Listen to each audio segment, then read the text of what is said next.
Exercício 1. Volume de 10 litros de um gás perfeito teve sua pressão aumentada de 1 para 2 atmosferas e sua temperatura aumentada de menos 73 graus Celsius para mais 127 graus Celsius. O volume final em litros alcançado pelo gás foi de... Primeira coisa, trabalhando com gases, a temperatura sempre tem que ser na unidade Kelvin. Como ele deu em graus Celsius, a gente tem que transformar. Como transforma?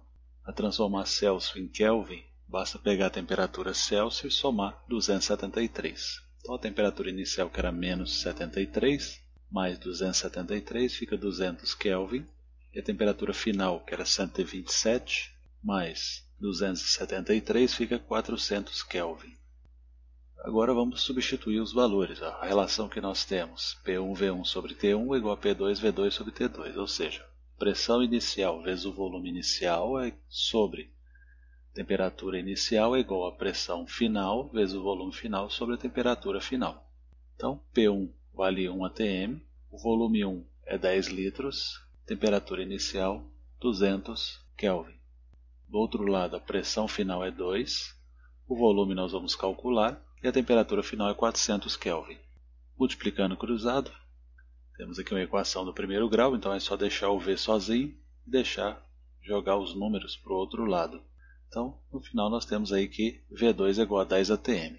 Como a pressão dobrou e também a temperatura dobrou, passou de 400 para 200, aí o volume fica constante. Por quê? Porque nós temos aqui pressão em cima e temperatura embaixo. Então dobrou de cima, dobrou de baixo. Como tem uma divisão aqui, um efeito cancelou o outro. Então o volume fica constante, como nós encontramos aqui, que o volume inicial foi 10 litros e o volume final 10 litros também. Questão 2. O pneu da bicicleta foi calibrado a uma pressão de 4 atmosferas num dia frio, temperatura de 7 graus Celsius.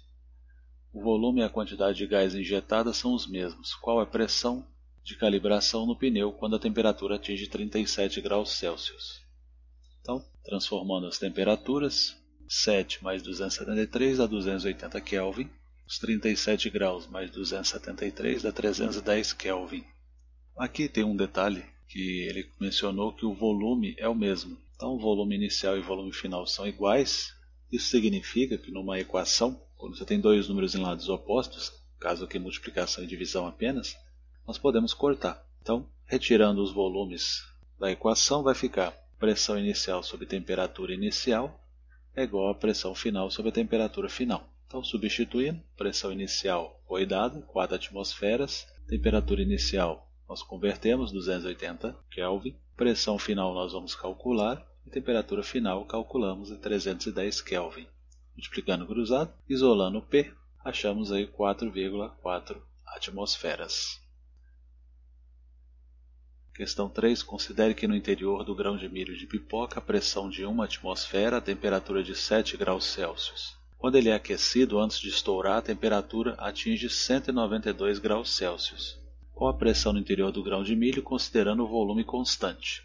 Então, da mesma forma do exercício anterior, vamos converter as temperaturas. Então, vamos pegar a temperatura graus Celsius e somar 273. Então, a temperatura inicial é 280 Kelvin. Temperatura final 465 Kelvin. Também, igual ao exercício anterior, vamos cortar os volumes, porque eles são constantes. Então, significa que o volume não interfere no sistema. Então, se a gente não cortar o volume, a gente vai multiplicar e dividir pelo mesmo valor e vai dar na mesma coisa. Então, a gente pode cortar para facilitar. O que nós temos? Pressão inicial 1 atmosfera, temperatura inicial 280, pressão final vamos calcular e temperatura final 465. Multiplicando cruzado, equação do primeiro grau, isola o P, deixa o P sozinho, joga os números para o outro lado, invertendo as operações sempre, e aí achamos o resultado de 1,7 atmosferas. Exercício 4. Os pneus de um veículo em movimento esquentam, melhorando a aderência ao piso. Supondo que não haja variação de volume do ar contido no pneu, ou seja, o volume está constante, o gráfico melhor representa a variação da pressão no interior em função da temperatura absoluta é. Então, nós temos aí que o volume é o mesmo, nós podemos retirar o volume da equação para podermos ver a relação entre as variáveis. O que eu fiz? Eu peguei o T1, que estava dividindo, joguei para o outro lado e ele passou multiplicando. Então, se a gente olhar P1 e o T1, eles estão na mesma linha aqui, ó. O T2 está embaixo, o T1 está em cima como P1. Então significa que eles são diretamente proporcionais.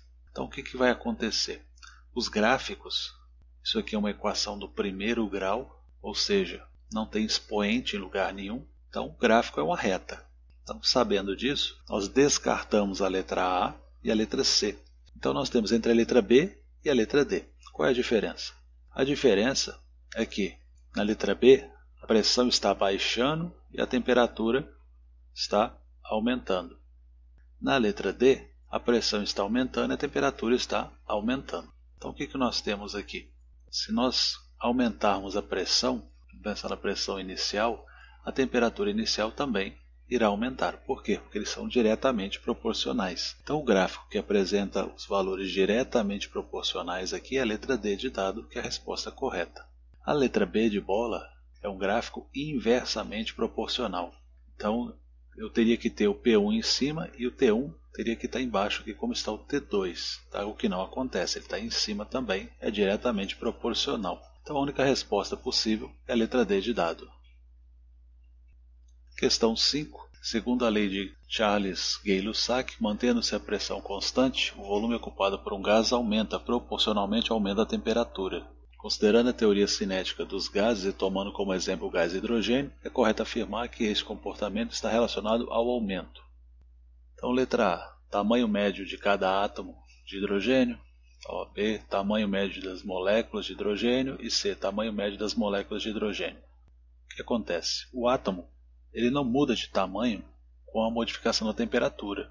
Nós vimos lá nas propriedades periódicas que o que altera o raio atômico, ou seja, o tamanho do átomo, é a perda ou ganho de elétrons. Então não é o que está acontecendo aqui. Então a letra A, a letra B e a letra C estão erradas. Então não vai aumentar o tamanho de átomo e, consequentemente, também não vai aumentar o tamanho de molécula. Então A, B e C já estão descartadas. Vamos ver a letra D. A distância média entre as moléculas de hidrogênio e suas velocidades médias. Como você está fornecendo energia ao sistema, o gás está tendo mais energia, as moléculas vão se movimentar com maiores velocidades, então o gás vai ter capacidade de se expandir, de realizar um trabalho de expansão porque tem mais energia. Então, consequentemente, as moléculas também vão ter distâncias maiores entre si. Então, resposta letra D de dado.